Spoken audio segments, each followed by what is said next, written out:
Bonjour frères et sœurs, nous sommes absolument ravis de vous retrouver ce matin pour ce temps de louange et nous allons sans plus tarder recommander ces moments, ces instants au Seigneur afin qu'il puisse vraiment nous visiter tous ensemble. Seigneur, nous voulons te porter ces temps, nous voulons te dire Seigneur, nous t'aimons, tu es notre lumière, tu es notre force, tu es notre joie et nous voulons te louer de tout notre cœur Seigneur. Et nous allons prendre ce chant qui nous dit « Tu es la lumière de ma vie, tu es le soleil de mon âme, tu es celui pour qui je vis. » Amen.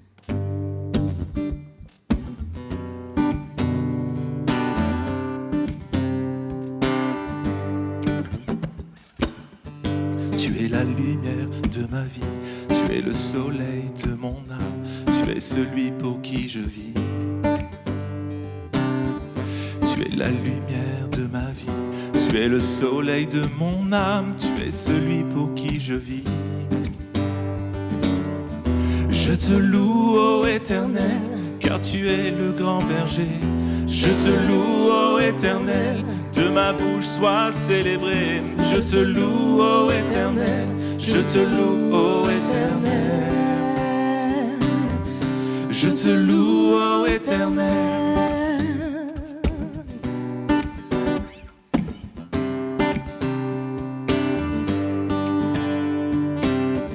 Tu es la lumière de ma vie, tu es le soleil de mon âme, tu es celui pour qui je vis. Tu es la lumière de ma vie, tu es le soleil de mon âme, tu es celui pour qui je vis. Je te loue, ô Éternel, car tu es le grand berger. Je te loue, ô Éternel, de ma bouche sois célébré. Je te loue, ô Éternel, je te loue, ô Éternel. Je te loue, ô Éternel, car tu es le grand berger.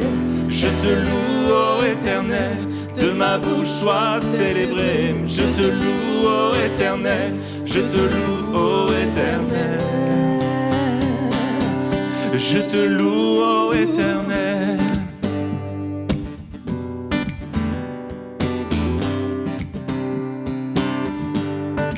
Une dernière fois, tu es la lumière. Tu es la lumière de ma vie, tu es le soleil de mon âme, tu es celui pour qui je vis. Tu es la lumière de ma vie, tu es le soleil de mon âme, tu es celui pour qui je vis. Je te loue, ô Éternel, car tu es le grand berger.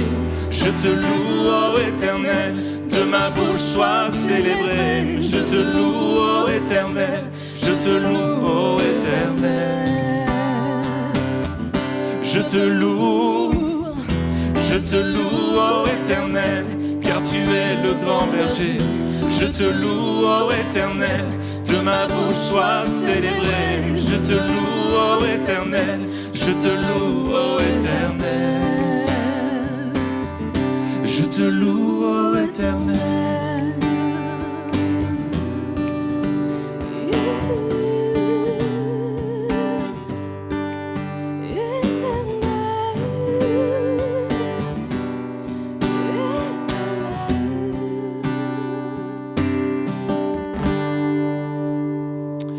Nous allons prendre ce chant qui nous dit « Persévère ». C'est un chant d'encouragement qui peut parler vraiment à tout le monde pour nous aider vraiment à toujours persévérer dans le Seigneur, quelles que soient les circonstances, parce que le Seigneur est fidèle.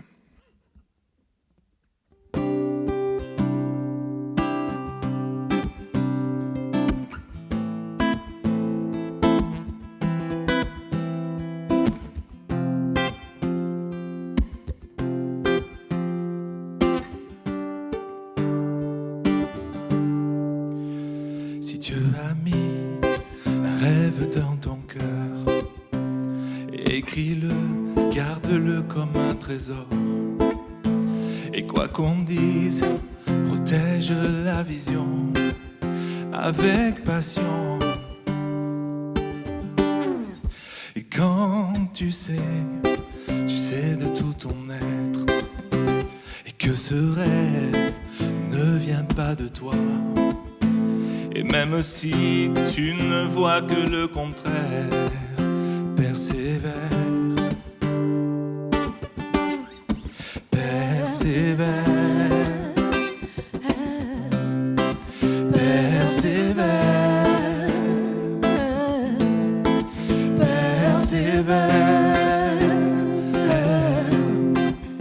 persévère, car sa parole, elle s'accomplira. Si dans ton cœur est réelle cette promesse, quand vient le doute, lève-toi et confesse que Dieu est vrai et que sa parole demeure éternelle. Car ce qu'il promet, mon frère, ma sœur, n'est jamais vain, toujours fidèle et son chemin certain. Même si les choses semblent n'aboutir à rien, persévère, persévère, persévère, persévère, persévère, persévère. Persévère, persévère, persévère, persévère. Quand il dit, la chose arrive. Quand il ordonne, elle existe. Son regard est sur tout ce qui lui appartient. Persévère, persévère, persévère, persévère.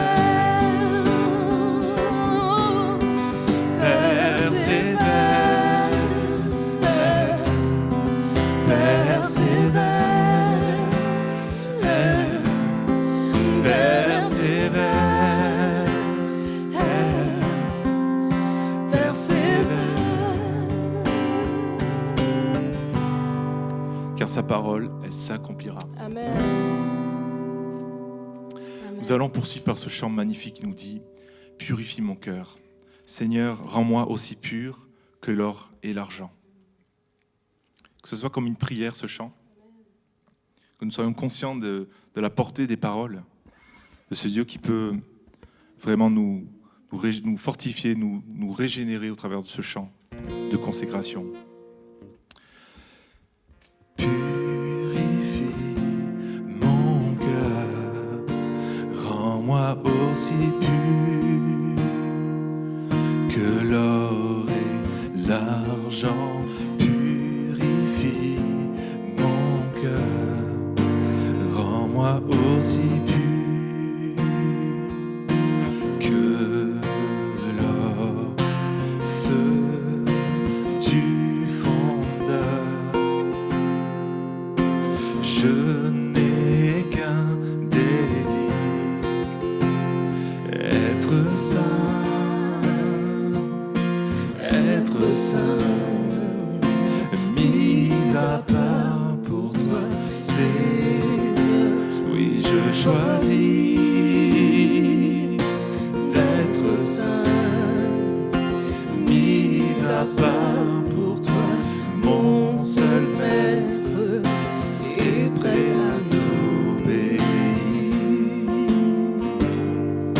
et prêt à t'obéir.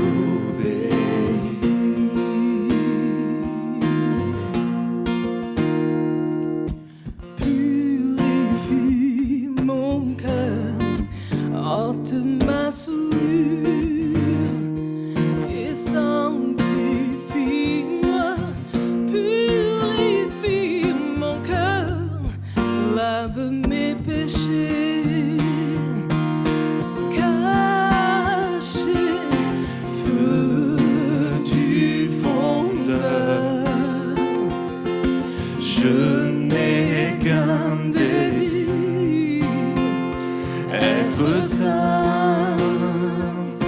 être sainte, mise à part pour toi, Seigneur. Oui, je choisis d'être sainte, mise à part pour toi, mon seul maître, et prête à t'obéir, et prête à t'obéir, et prête à t'obéir. J'aimerais que pendant quelques instants, nous puissions adorer le Seigneur avant de reprendre ce chant.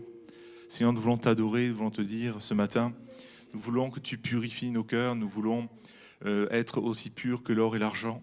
Nous voulons chaque jour chercher à te plaire, Seigneur. Nous voulons chaque jour chercher à t'être agréable. Et nous voulons vraiment te remercier pour ta grande fidélité. Nous sommes conscients qu'encore aujourd'hui, c'est un jour que l'Éternel a fait, qu'il soit pour nous vraiment un sujet de joie. Et nous voulons vraiment te donner nos vies, te donner nos cœurs, Seigneur. Parce que nous t'aimons, parce que tu es tout pour nous. Et nous rappelons ce jour où tu es venu nous chercher, Seigneur, où tu t'es révélé dans nos cœurs. Et nous voulons te dire, nous t'aimons.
Bonjour à tous, j'espère que vous allez bien.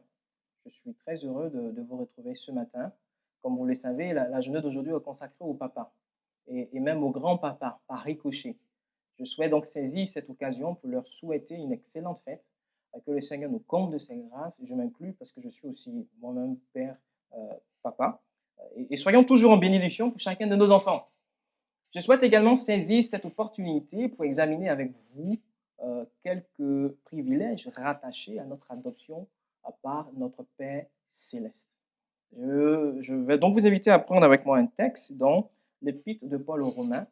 Nous irons au chapitre 8, nous lirons du verset 14 au verset 17. Romains 8, verset 14 à 17. Car tous ceux qui sont conduits par l'Esprit de Dieu sont fils de Dieu.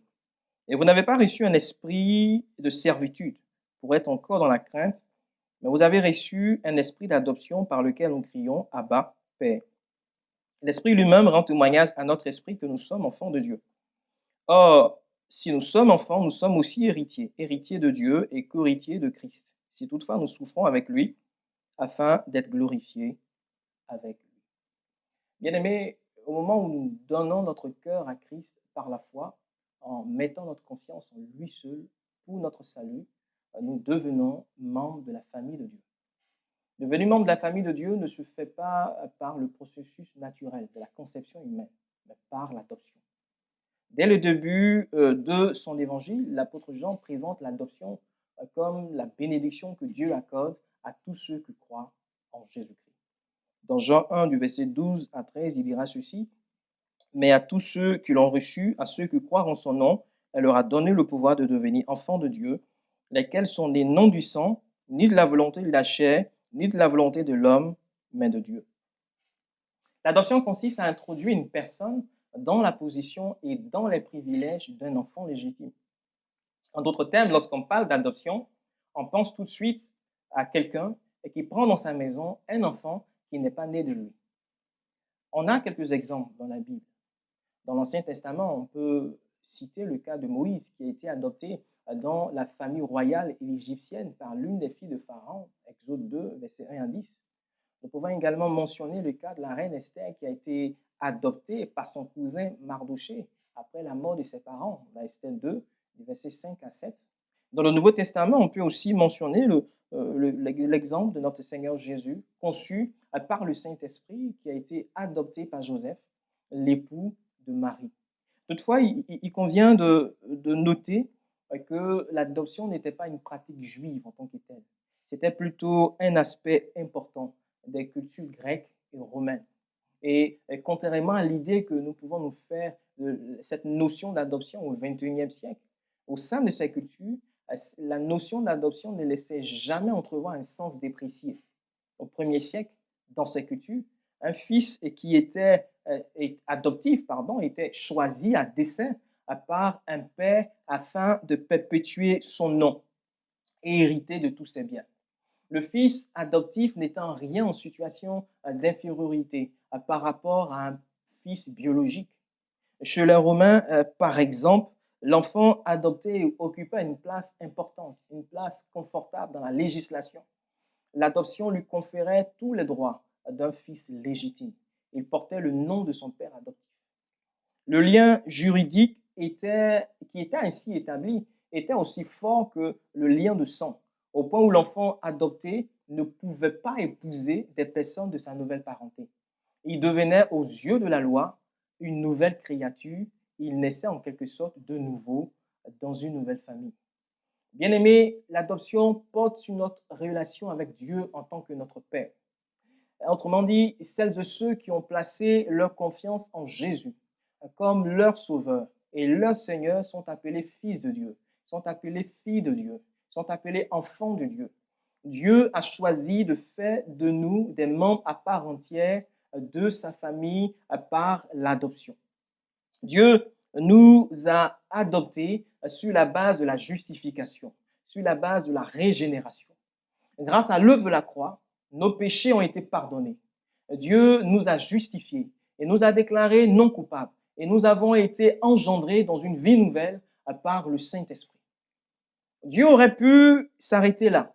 Il aurait pu s'en contenter. Mais il nous a aussi adoptés comme ses enfants. Et nous partageons tous les privilèges du Fils légitime, c'est-à-dire Jésus-Christ. Nous sommes désormais héritiers de Dieu et donc co-héritiers avec Jésus-Christ. Cela dit, nous sommes assurés d'être bénéfices d'un héritage éternel. Et comme l'a dit l'apôtre Pierre dans 1 Pierre 1, le verset 4, cet héritage, un héritage éternel qui ni corrompt, ni souillé, ni flétri, lequel vous est réservé dans les cieux. Bien-aimés, Dieu par amour a délibérément choisi de faire de nous ses enfants. Et c'est une réalité qui a saisi l'apôtre Jean d'émerveillement au point de s'exclamer en ces termes dans 1 Jean, le chapitre 3, le verset 1, « Voyez quel amour le Père nous a témoigné pour que nous soyons appelés ses enfants. » Et nous le sommes. Si le monde ne nous connaît pas, c'est qu'il ne l'a pas connu. Notre adoption, en plus d'être un acte d'amour, est aussi un acte de pure grâce, reçu par la foi en Jésus-Christ. Lorsqu'un homme adopte un enfant, il est parfois amené à baser son choix sur des critères physiques comme la beauté ou encore sur des aptitudes intellectuelles. Bien-aimé, Dieu n'a pas adopté des gens bien. Il n'a pas adopté des gens beaux, des gens intelligents, des personnes sans aucun défaut, mais des gens répugnants, des gens détestables, des gens haïssables comme vous et moi. En nous, aucune beauté qui aurait pu pousser Dieu à nous adopter dans sa famille. Il a fait par amour, il a fait par pure grâce. La Bible nous dit dans Éphésiens 1, le verset 5, que Dieu nous a prédestinés dans son amour à être ses enfants d'adoption par Jésus-Christ selon le bon plaisir de sa volonté. Bien-aimé, je ne sais pas ce que tu traverses en ce moment. Peut-être que tu en proies à des soucis, à des chagrins, à des temps difficiles, à des temps de questionnement, des temps d'incompréhension. Ce matin, je veux simplement t'inviter à méditer sur cette filiation paternelle qui te lie à ton Père depuis ta conversion. Peut-être que tu as été abandonné, as été maltraité par ton Père humain et tu en souffres beaucoup. Peut-être que consciemment ou inconsciemment, tu as beaucoup de difficultés à réaliser que Dieu est ton Père. Tu te refuses à toute relation de paternité parce que tu en as énormément souffert et tu en souffres même encore aujourd'hui. Bien-aimé, Dieu n'est pas un Père éloigné. Dieu n'est pas un Père imaginaire. Dieu n'est pas un Père fictif. Il est près de toi. Il est bien réel. Dieu est un Père aimant. Dieu est un Père généreux, un Père bienveillant, un Père qui prend soin de toi, un Père qui te porte, un Père qui pourvoit à tous tes besoins, un Père qui veille sur toi, qui te garde, qui te protège. As-tu été abandonné? Dieu ne t'abandonnera jamais. As-tu été rejeté? Dieu ne te rejette pas.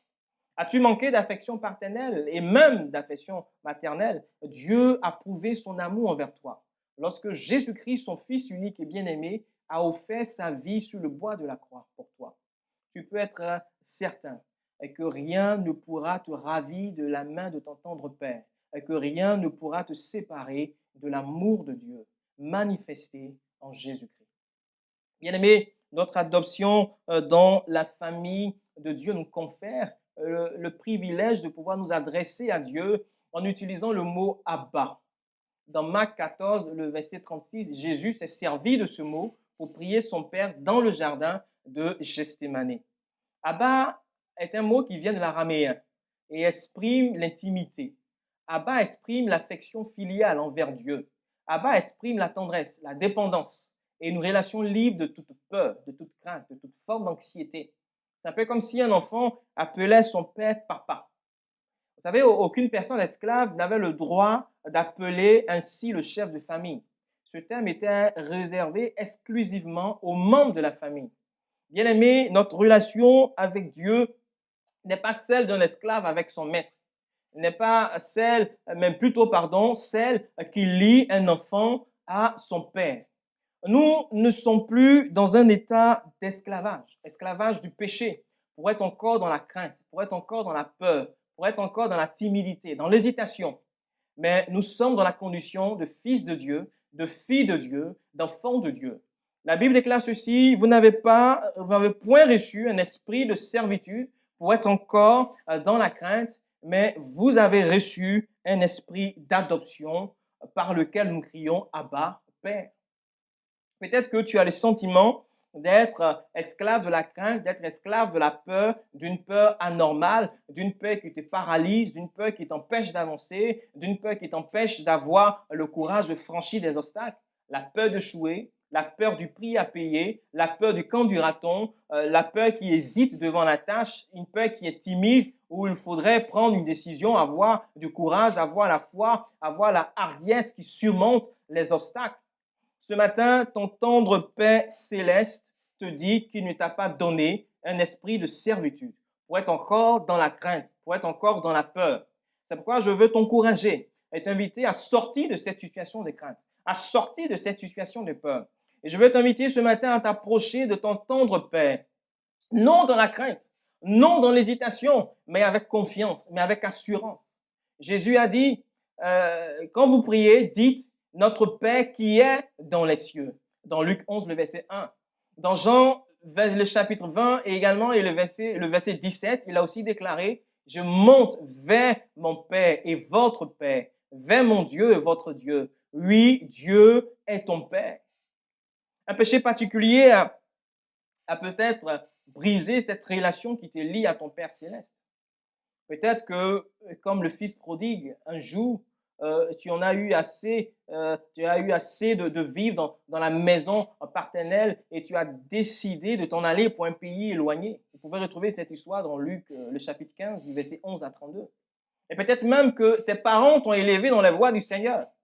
Tu as fait le club des enfants, les pré-ados, les ados, mais un jour tu as décidé de tout laisser tomber de t'éloigner de Dieu, de t'éloigner du cœur de Dieu. Tu as décidé de vivre tes propres expériences. Tu as vécu dans la débauche loin de Dieu, comme ce fils prodigue. Au point où aujourd'hui, tu n'as plus d'assurance dans ton cœur. Et c'est plutôt la peur, la crainte qui t'anime désormais parce que ton cœur s'est éloigné de Dieu. Cette merveilleuse relation qui te lie à ton Père céleste a été brisée. Cette relation a été rompue. Ce matin, veux-tu que cette relation brisée soit rétablie? Veux-tu qu'elle soit restaurée? Veux-tu qu'elle redevienne celle d'un père et son enfant? Si c'est ton désir, je t'invite à faire simplement comme le fils prodigue. Entre en toi-même. Médite sur ta condition. Médite sur tes choix. Et prends la résolution de revenir vers ton Père. Vous savez, le fils prodigue, à un moment, a dit, « Mon Père, j'ai péché contre le ciel et contre toi. Je ne suis plus digne d'être appelé ton fils. » Oui, comme le fils prodigue, prends ce matin la résolution de te repentir de ta conduite. Reconnais ton péché et demande pardon à ton Père bien-aimé. Tu sais, ton Père bien-aimé, il te voit et il est ému de compassion pour toi. Il t'attend les bras grands ouverts. Et si ce matin, tu t'approches de lui à nouveau, je peux t'assurer qu'il ne va pas te rejeter. Quel que soit le poids de ta culpabilité, il t'acceptera. En réalité, il n'a jamais cessé de t'aimer. Il attend ce jour depuis bien longtemps pour te serrer à nouveau dans ses bras. De fils perdu, tu seras retrouvé. De mort, tu reviendras à la vie. Dieu pardonnera tes fautes, il pardonnera tes péchés.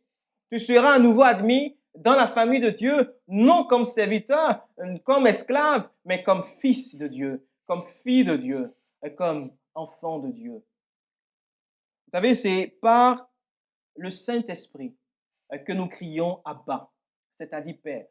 Le Saint-Esprit est désigné comme l'esprit d'adoption, c'est-à-dire qu'il produit dans le cœur du croyant cette assurance qu'il est réellement enfant de Dieu. Dans Romains 8, le verset 16, il est dit ceci, « Vous avez reçu un esprit d'adoption par lequel nous crions Abba, Père. » Bien-aimés, c'est le témoignage du Saint-Esprit dans nos cœurs qui nous permet d'affirmer que nous sommes enfants de Dieu. Dans Galates 4, le verset 6, la Bible dit ceci, « Et parce que vous êtes fils, Dieu a envoyé dans nos cœurs, l'esprit de son Fils, lequel crie Abba, Père. » Je voudrais terminer avec ce point pour dire que notre adoption comporte également un aspect futur, un aspect à venir dont le Saint-Esprit est le garant. Dans Romains 8, le verset 23, il est dit ceci, « Mais nous aussi, qui avons les prémices de l'Esprit, nous aussi nous soupirons en nous-mêmes en attendant l'adoption, la rédemption de notre corps. » Bien-aimés, nous soupirons en nous-mêmes parce que nous ne sommes pas encore parvenus à notre destination finale. Nous soupirons en nous-mêmes parce que nous n'avons pas encore reçu tout ce que Dieu a préparé pour nous. Et Paul va exprimer une idée similaire dans 2 Corinthiens, le chapitre 5, le verset 2.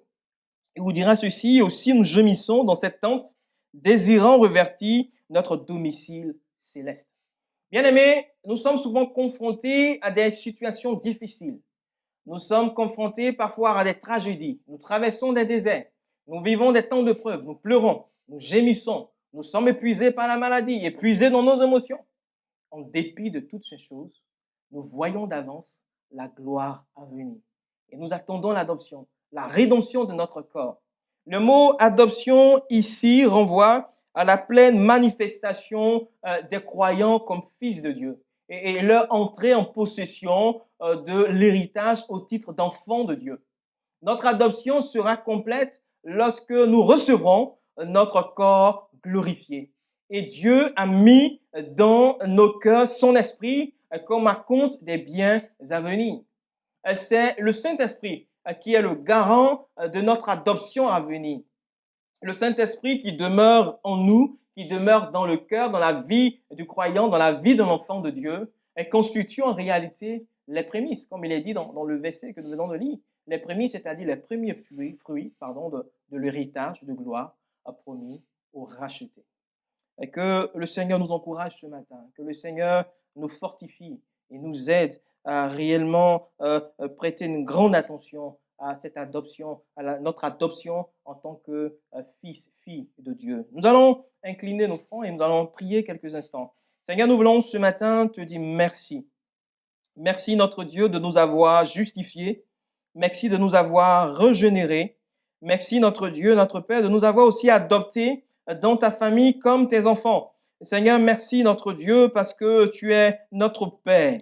Notre Dieu, un Père aimant, un Père généreux, un Père bienveillant, un Père qui ne nous délaisse pas, un Père qui ne nous abandonne pas. Et ce matin, nous voulons, notre Dieu, placer notre confiance en toi. Je veux prier, notre Dieu, notre Père, pour celui ou celle, notre Dieu, qui a vraiment des difficultés à le réaliser, à l'accepter, à l'admettre, notre Dieu, afin que, notre Dieu, tu te glorifies dans sa vie et qu'il soit, notre Dieu, libéré des blessures du passé, qu'il soit libéré, notre Dieu, de ce manque, je dirais, d'affection dont il a été victime par son Père humain. Je prie afin qu'il soit renouvelé, il soit restauré parce que tu l'aimes. Tu l'aimes d'un amour éternel, tu l'aimes d'un amour inconditionnel. Merci, notre Dieu, de te glorifier dans la vie de ces bien-aimés qui souffrent d'une situation, notre Dieu, de paternité, notre Père, d'une situation, notre Dieu, d'une relation de paternité, notre Père, qui les a liés, qui les lie à leur Père humain. Je prie afin qu'ils soient restaurés, qu'ils soient renouvelés ce matin. Fortifie-les et encourage-les, Seigneur notre Dieu. Peut-être que quelques-uns, Seigneur Jésus-Christ, ont eu cette relation brisée par un péché particulier. Peut-être que quelques-uns ont le cœur qui s'est éloigné de toi. Ce matin, je prie afin que cette relation soit restaurée, soit renouvelée, alors qu'ils acceptent de s'approcher de toi. Dans la repentance et dans la foi, je prie, Seigneur, d'étendre ta main, de les accepter, de les renouveler, de les fortifier, notre Dieu. Je sais que tu les aimes, que tu aimes chacun de tes enfants. Ce matin, glorifie ton nom dans nos cœurs, glorifie ton nom dans notre vie. Et donne-nous également d'avoir cette assurance dans notre cœur que notre Père, tu allais pour nous préparer une place là-haut dans les cieux et bientôt tu reviendras nous chercher. Et nous allons connaître, expérimenter, vivre cette adoption finale, cette adoption à venir, notre Dieu. C'est là notre désir, c'est là notre espérance ce matin. Nous voulons, notre Dieu, encore te bénir, te dire merci, notre Dieu, pour ce merveilleux privilège que nous avons en toi. Reçois toute la gloire et l'honneur et que ton nom soit béni, Seigneur, au nom de Jésus-Christ. Amen. Que le Seigneur vous bénisse. Je vous souhaite un excellent dimanche, une excellente semaine également et à la prochaine. Au revoir.